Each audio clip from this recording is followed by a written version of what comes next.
What would you do if a starving little girl returned your lost wallet with a note so heartbreaking it shattered everything you thought you knew about kindness? That's exactly what happened to Marcus Bennett, a 33-year-old billionaire who owned half the skyline of Boston, but couldn't remember the last time he felt alive. Marcus Bennett woke before dawn in his Beacon Hill penthouse that floated above the sleeping city. Floor-to-ceiling glass framed the skyline like a painting, cold, flawless, and utterly lifeless. His mornings were a ritual of control, black coffee measured to the gram, a silent treadmill run facing the Charles River. Market reports that told him how many millions his algorithms had made while he slept. To the world, Marcus was a miracle of modern capitalism, the genius who turned an app into an empire. But to himself, he was just noise and numbers. "Good morning, Mr. Bennett," came the voice of his home assistant. "Your driver will arrive in 10 minutes. He didn't respond. The table for 12 stood empty except for his untouched meal. The silence of success was deafening. Later that morning, while his company's board argued over projections he no longer cared about, Marcus stared out the window, wondering how something so full of light could still feel so gray. He left early, ignoring the confused stares of executives. For the first time in years, he didn't want another deal. He wanted air.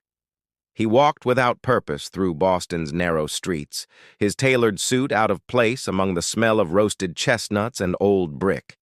On the corner of Myrtle Street, a small bakery caught his eye. Its windows were fogged, its sign faded.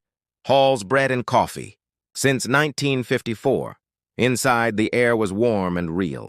The man behind the counter, gray-haired and dusted with flour, smiled as if greeting an old friend. "First time here, son?" Marcus nodded. "Yeah, I guess I just wanted something normal." "Then you came to the right place," the baker said, handing him a mug of coffee so strong it almost burned. It was the best thing Marcus had tasted in years. No PR cameras, no investors, just the hum of life. For 10 quiet minutes, he felt human. He left cash on the counter, thanked the man, and walked out into the crisp evening air. He didn't notice that his black leather wallet, stuffed with cards, IDs, and at least $3,000 had slipped from his pocket onto the wet sidewalk. Hours later, as the city lights shimmered in puddles, a little girl named Maya Carter spotted the wallet near the bakery door. She was 7, her coat too thin for the October wind. Her brother Liam, 5, clung to her hand, his lips blue from cold. "Maybe there's food money," he whispered. Maya opened the wallet with trembling fingers. The bills inside could feed them for months. She stared at them, at Liam's hollow eyes, and then shook her head. "It's not ours, but hunger has a voice louder than conscience." After a long silence, she pulled out one bill, a 20, and tucked it in her pocket. She found a scrap of notebook paper and wrote in shaky letters, "I'm sorry. My brother was hungry. I took one bill to buy bread. I promise I'll pay you back someday." She placed the note on top of the money, closed the wallet, and pressed it against her chest as if it were a secret too heavy to hold. The next morning, Mr. Hall found the wallet on the doorstep, and moments later saw a familiar pair of children enter his shop. Maya handed him the wallet and the 20 she had used for bread. "It belongs to someone named Marcus Bennett," she said softly. "Please give it back if he comes." Her voice cracked, but her eyes didn't flinch. The baker watched as she pushed the money toward him. "I want to pay for the bread. That way I don't owe anyone." Mr. Hall took the bill, his throat tight. "You're a good girl, Maya," he whispered. But she was already walking away, clutching her brother's hand. When Marcus woke that morning, the world was the same until he realized his wallet was missing. He retraced his steps, irritation rising until he reached the bakery. Mr. Hall smiled when he saw him. "I think this belongs to you," he said. Handing over the wallet, Marcus opened it, expecting the usual relief of recovered property. But instead he found the note. The handwriting was uneven. The paper smudged, but every word struck him like a hammer. "I'm sorry. My brother was hungry. I took one bill to buy bread. I promise I'll pay you back someday." He read it once, twice, a third time. The room blurred. For the first time in years, tears filled his eyes. Not the kind born of loss, but of revelation. A child who had nothing had chosen honesty over survival. And he, a man who had everything, had never once done something purely good without expecting something in return. Marcus stood there for a long moment, the note trembling in his hands, until Mr. Hall spoke gently. "They come by sometimes. The little one's sick. They sleep somewhere on the east side." Marcus nodded, unable to speak. He tucked the note back into his wallet as if it were the most valuable thing he owned. "If they come back," he said finally, his voice breaking, "tell them I'm looking for them, not to take anything from them, but to thank them." The next morning, Boston woke beneath a pale winter sun. But for Marcus Bennett, the city looked different, stripped of its polish, raw and human. The note still burned in his pocket, every word echoing louder than the morning news or the endless calls from his office. He started at the bakery. Mr. Hall shook his head. "They came early yesterday. The girl bought bread, paid full price. Haven't seen them since. Marcus left his card offering a reward if the children returned. But it didn't feel right. This wasn't about money. For the first time in years, he canceled his meetings. His assistant, confused and anxious, warned him about investor calls and media appearances. "Tell them I'm unavailable," he said simply. He walked through the narrow streets of Beacon Hill, scanning every corner where the light met the shadow. He stopped at shelters, diners, and parks where the cold wind carried the smell of damp blankets and burnt coffee. Some recognized the description he gave. A girl about 7, dark hair, brown coat, holding her brother's hand. But no one knew where they slept. At the women's shelter on Tremont Street, a volunteer named Mrs. Ramirez looked up from sorting donated coats when Marcus showed her the note. Her kind face softened. "That handwriting," she said. "It's careful, like she was scared to make a mistake." She told him that sometimes children like that avoided official shelters. They feared being taken from each other by social services. "If she's protecting her brother, she'll hide anywhere the world doesn't look." The thought cut through Marcus like a knife. He thanked her, left a donation that could feed the shelter for a month, and kept walking into the gray afternoon. Hours passed. His shoes were soaked through, his expensive coat streaked with salt and rain. He stopped at a bus station where a man selling coffee from a thermos pointed toward the river. "There's a family or two that sleeps under the bridge some nights. Little ones sometimes. You might check there." By the time Marcus reached the edge of the Charles River, night had fallen. The city lights shimmered in the black water like broken glass. He stood there, the freezing wind stinging his face, and for the first time since he could remember, he prayed quietly, awkwardly, to find 2 children who owed him nothing. Over the next few days, he returned again and again. He carried food, blankets, and questions, showing the note to anyone who would listen. Most looked away. A few pointed him toward other streets, other corners, other bridges. The more he searched, the more the city began to change in his eyes. The people he once passed without seeing now had names, stories, and faces. He met a veteran who slept in a cardboard box, but still gave half his sandwich to a stray dog. He met a teenage mother holding her baby under the fluorescent light of a subway station. Each encounter peeled away another layer of his old life, the one built on indifference and noise. One night, exhausted, Marcus sat on a park bench near Government Center, holding the note under a flickering street lamp. The paper had softened at the folds, but the words still glowed like a living thing. He realized then that he wasn't just looking for Maya and Liam. He was looking for himself, for the man he might have been if greed and glory hadn't hardened him. On the 4th day, he stopped by Hall's bakery again. Mr. Hall looked worried. "Still no sign?" Marcus shook his head. "If they come back," the baker said, "I'll make sure they're fed. No charge. But you might not find them easily. Kids like that, they move when the cold gets bad." Marcus nodded, slipping a thick envelope into the tip jar. "Then make sure no one goes hungry," he said quietly. That night, the wind howled across the Charles, pushing dry snow through the empty streets. Marcus wandered past the bridge again, scanning the darkness. A woman in a red knit hat called out from under an overpass. "You look lost," she said. "Aren't we all?" he replied. She laughed softly, then pointed toward the end of the bridge. "There's a girl and a boy who sometimes sleep near the old bus shelter by the river. Haven't seen them tonight, but maybe tomorrow." Marcus thanked her, pressed a folded bill into her hand, and kept walking. His breath clouded in the freezing air. Every instinct told him he was close, but the night swallowed all sound. When he finally stopped, he sat on the cold stone ledge, staring at the skyline glowing across the water. Somewhere in that city, 2 children were fighting to stay warm, and he was the only man who cared. He reached into his coat, unfolded the note once more, and read it aloud into the wind. "I'm sorry. My brother was hungry. I took 1 bill to buy bread." His voice cracked. "I promise I'll pay you back someday." He closed his eyes, whispering, "You already did." As the snow began to fall harder, Marcus rose and turned toward the dark path ahead. He didn't know where it led, but he knew he couldn't stop now.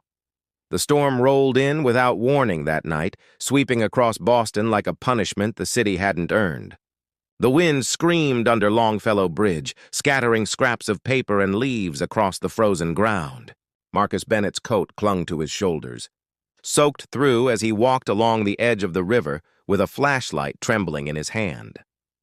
As he crossed beneath the bridge, the beam of his flashlight cut through the rain, and there, tucked beneath a broken concrete pillar, were 2 small shapes pressed together beneath a torn blanket. His heart slammed against his ribs. He stepped forward slowly, the crunch of gravel echoing louder than he expected. The older child stirred, then sat up, shielding the smaller one with her body. "Who's there?" she called, her voice trembling but fierce. Marcus froze. "It's okay," he said softly. "My name's Marcus. I'm not here to hurt you." The girl squinted through the dim light. She looked thinner than he remembered from Mr. Hall's description, her cheeks hollow, her dark hair matted from the rain. "You're lying," she whispered. "People say that before they take you away." He took another step, lowering the flashlight to the ground. "I'm just here to help. You left me a note once, didn't you?"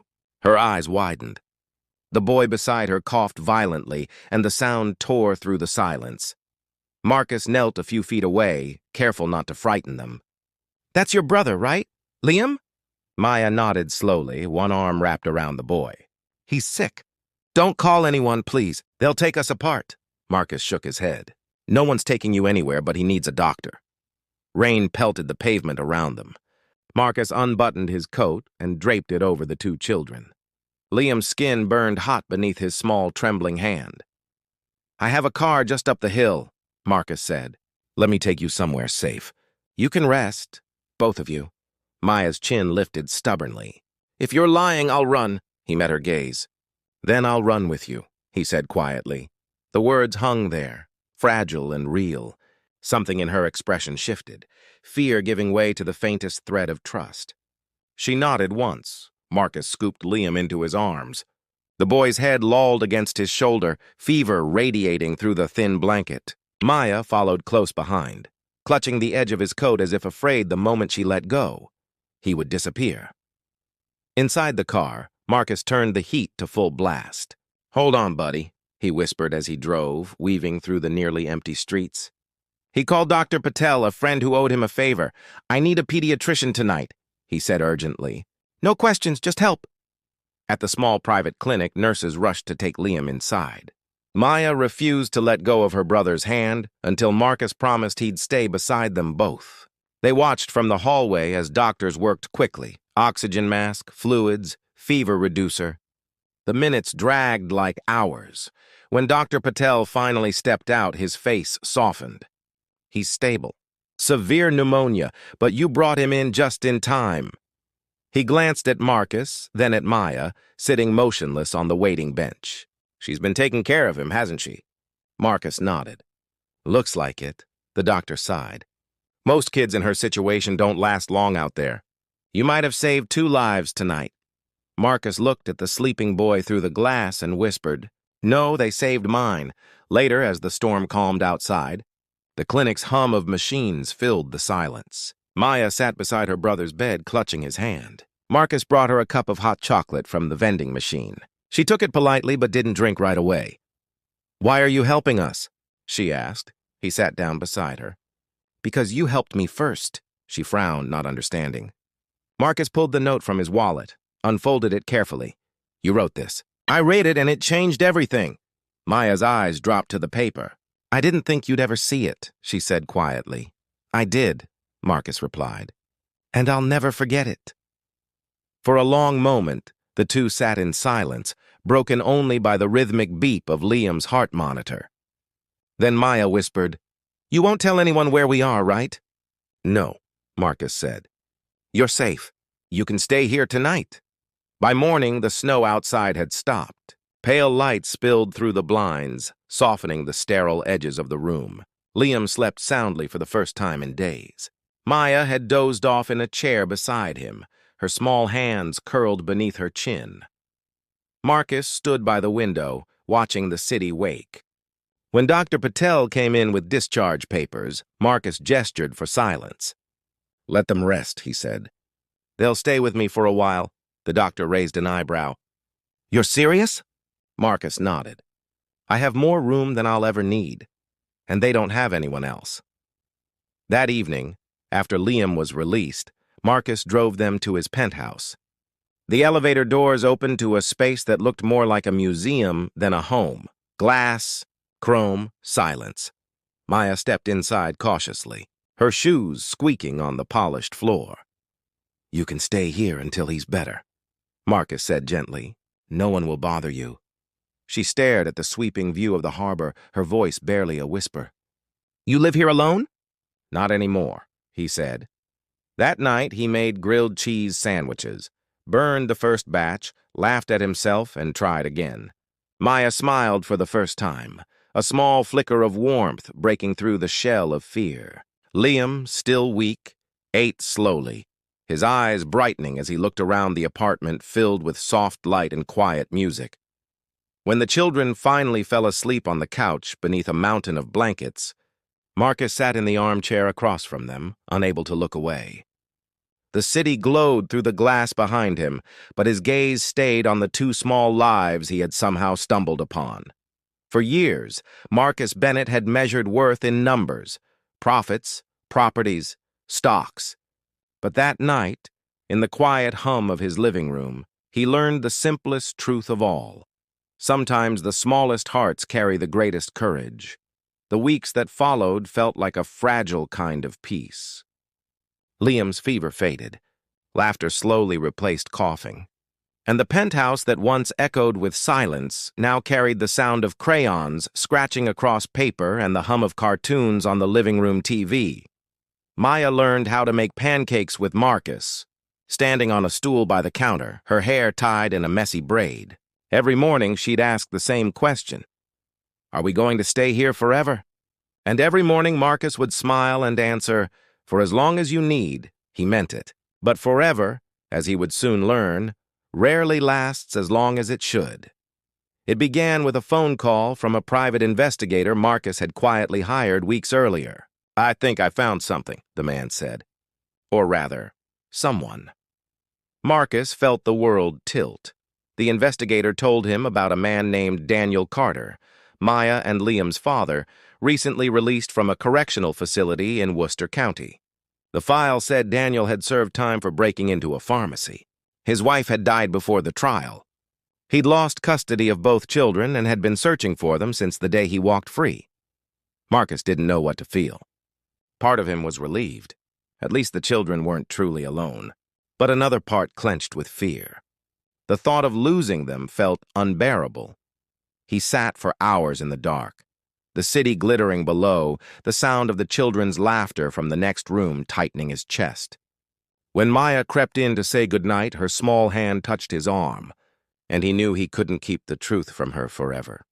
The next morning, Daniel Carter walked into a social services office with a folder of documents and a trembling voice. He told them about his children, how he'd written to every shelter, called every church, even searched the cold streets of Boston, hoping to find them. The system listened but moved slowly until that week, when his name finally crossed paths with Marcus Bennett's. The state scheduled a meeting. At the courthouse, the fluorescent lights felt too bright, the air too heavy. Maya sat beside Marcus, clutching his hand. Liam swung his legs nervously. Across the room sat Daniel Carter, Tired eyes, worn hands, a cheap suit that didn't fit. The moment Maya saw him, her grip on Marcus's hand loosened. Her lips parted, but no words came out. Daniel's voice cracked as he spoke. "Maya, Liam, I'm so sorry. I never meant to leave you. I thought I could fix everything." Maya looked down at her lap. "Mom got sick," she whispered. "You weren't there." Tears streamed down Daniel's face. "I know. I was trying to get medicine for her. That's why I—" He stopped, the shame too heavy to finish. Marcus wanted to hate him, wanted to blame him for every tear, every cold night those children had endured. But as he watched Daniel struggle to hold himself together, Marcus saw something painfully familiar, the face of a man who'd made mistakes trying to protect what he loved. When the judge entered, the room settled into silence. The guardian from social services outlined the facts. Marcus had provided a stable environment, medical care, and emotional support. Daniel had served his sentence and was attempting to rebuild his life. Both men were deemed fit in different ways. The question, the judge said, adjusting her glasses, is not who loves these children more, but what serves their best interest. Daniel stood and addressed the court. "Mr. Bennett gave my kids what I couldn't: safety, warmth, a future. I can't undo my past, but I'll spend the rest of my life earning back their trust." Marcus rose slowly. His voice was calm but raw. "They saved me. Before I met Maya and Liam, I had everything money could buy, and none of it mattered. I can't imagine a life without them now. But they deserve the chance to know their father." The judge studied both men for a long moment, then spoke with measured care. "Mr. Bennett, your guardianship is extended for 6 months. Mr. Carter, you will be granted supervised visitation rights during that time. The court expects full cooperation from both of you. It wasn't victory or defeat. It was something fragile in between." Maya turned to Marcus, tears glistening on her cheeks. "Does that mean we have to leave?" He shook his head. "Not yet. We'll figure this out together." After the hearing, Daniel approached him outside the courthouse steps. "I don't know how to thank you." "You could have kept them hidden, but you didn't." Marcus looked at him for a long moment before answering. "They're not mine to hide. You get one chance to make it right. Don't waste it." Daniel nodded, his voice breaking. "I won't." In the weeks that followed, they built a careful rhythm. Visits at the park on Saturdays, phone calls on weeknights, long talks about what the kids liked to eat, how Liam's reading was improving, how Maya had started painting sunsets again. Marcus and Daniel learned to share something rare and delicate: responsibility without resentment. One evening, as the sun set over the harbor, Maya stood between them, her small hands holding theirs. "Can we all just be family?" she asked. Neither man answered right away. They just nodded, each realizing that maybe, for the first time, that word meant something deeper than blood. That night, when Marcus tucked the kids into bed, he lingered a little longer. In the quiet, he whispered to himself, "Sometimes doing the right thing doesn't mean holding on. It means letting go just enough for everyone to heal." And for the first time, he didn't feel like he was losing them. He felt like he was finally learning what love really meant. Spring arrived in Boston quietly that year, slipping in with pale skies and the first scent of rain on warm pavement. For the first time in months, Marcus Bennett woke to the sound of laughter instead of silence. Liam was in the living room building a tower of cereal boxes, while Maya sat cross-legged by the window painting the harbor at sunrise. The apartment that once felt like a museum had turned into a home, one filled with mismatched coffee mugs, school drawings taped to the fridge, and the kind of noise that money could never buy. 6 months had passed since the judge's ruling. Daniel Carter had kept every promise: steady work, sobriety, and quiet persistence. He never missed a visit. Sometimes he came to watch Maya's school play or cheer for Liam at Little League practice. There were moments when Marcus still caught the old fear in Maya's eyes, the question she didn't ask out loud. Will everything fall apart again? But over time, the answer became clear in the simplest ways: Daniel's steady presence, Marcus's unchanging care, and the children's growing laughter. That morning, Marcus took them all to the park by the Charles River, where the cherry trees had just started to bloom. Daniel arrived carrying a small box of pastries from a bakery near his new apartment. It wasn't fancy, but the pride in his eyes spoke volumes. "Got the job promotion," he told Marcus quietly. "Full-time mechanic now. Health insurance, steady hours. Feels good to stand on my own 2 feet again." Marcus smiled. The kind of smile that carried no envy, only gratitude. "You earned it. You've done what a lot of men wouldn't have had the courage to do. Rebuild from the ground up." Daniel nodded, glancing toward Maya and Liam, who were chasing pigeons near the fountain. "They're my reason. They kept me alive when I didn't think I deserved another chance." Marcus watched him for a moment, then turned back to the children. "You're not alone in that," he said softly. Later that afternoon, they all sat on a bench overlooking the water, sharing the last of the pastries. Liam, his cheeks dusted with powdered sugar, leaned against Marcus's shoulder. "Are we still a family?" he asked through a mouthful of croissant. Marcus looked at Daniel, then back at the boy. "Of course we are. Families aren't about where you live or what your last name is. They're about who shows up. And both your dads are here."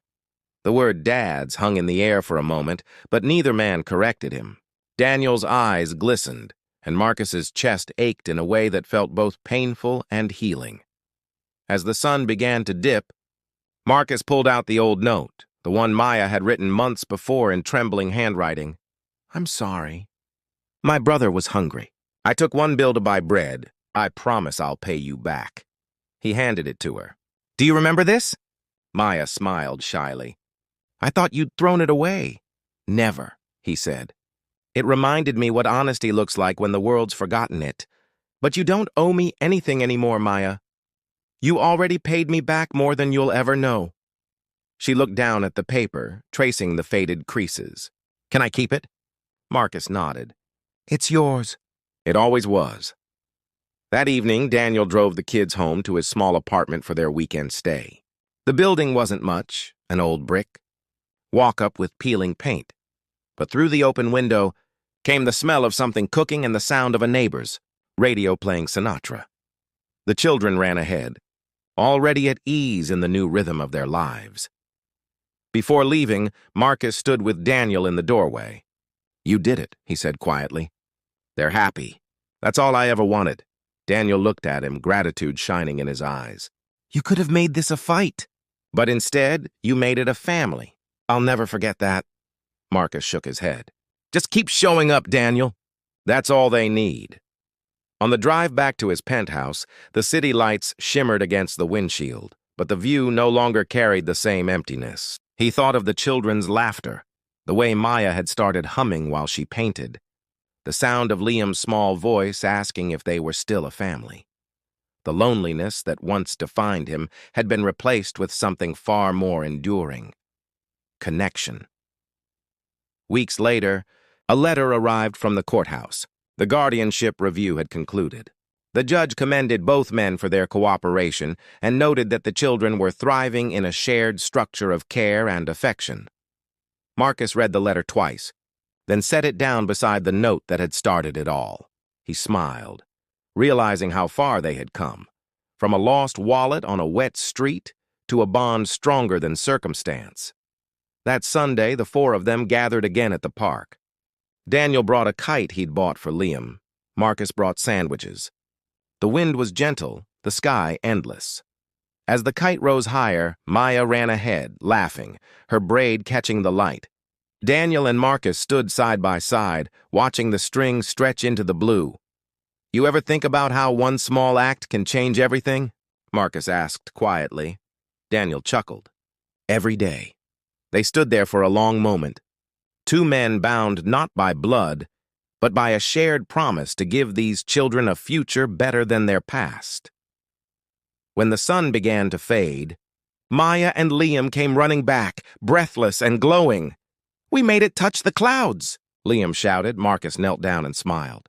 "Then keep flying it, buddy. That's what life's about, holding on to the string, even when the wind changes."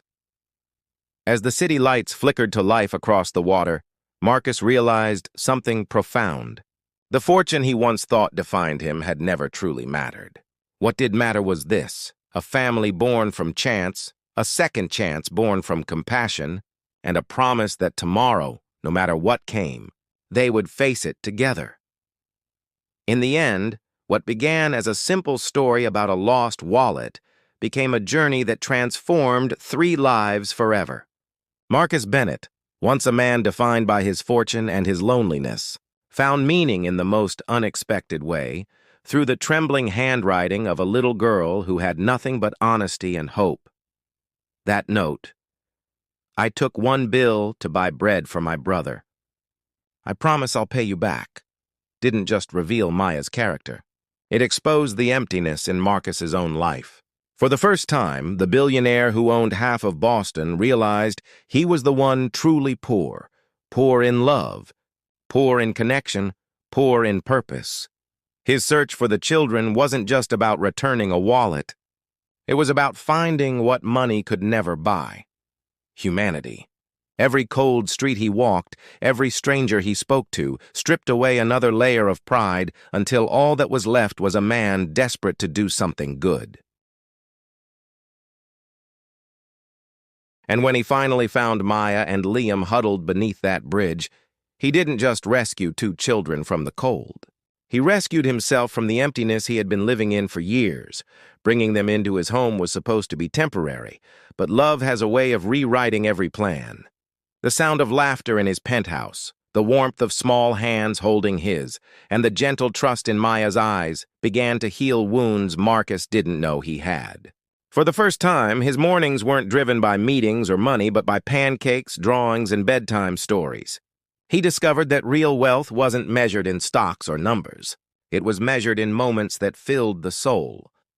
Then came Daniel Carter, the father who had lost everything but hope. His return could have torn that fragile piece apart, but instead it tested the true strength of everyone's character. Marcus could have fought for custody, clung to what he'd built, but he chose compassion over control. He chose to share love instead of possess it.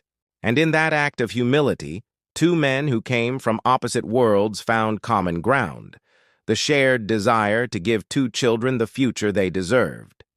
In the end, they didn't just rebuild a family, they redefined it. Marcus, Daniel, Maya, and Liam became proof that family isn't about bloodlines or wealth. It's about the people who stay, who care, and who choose each other, even when life gets complicated. What began with guilt and chance became a testament to second chances and the healing power of love.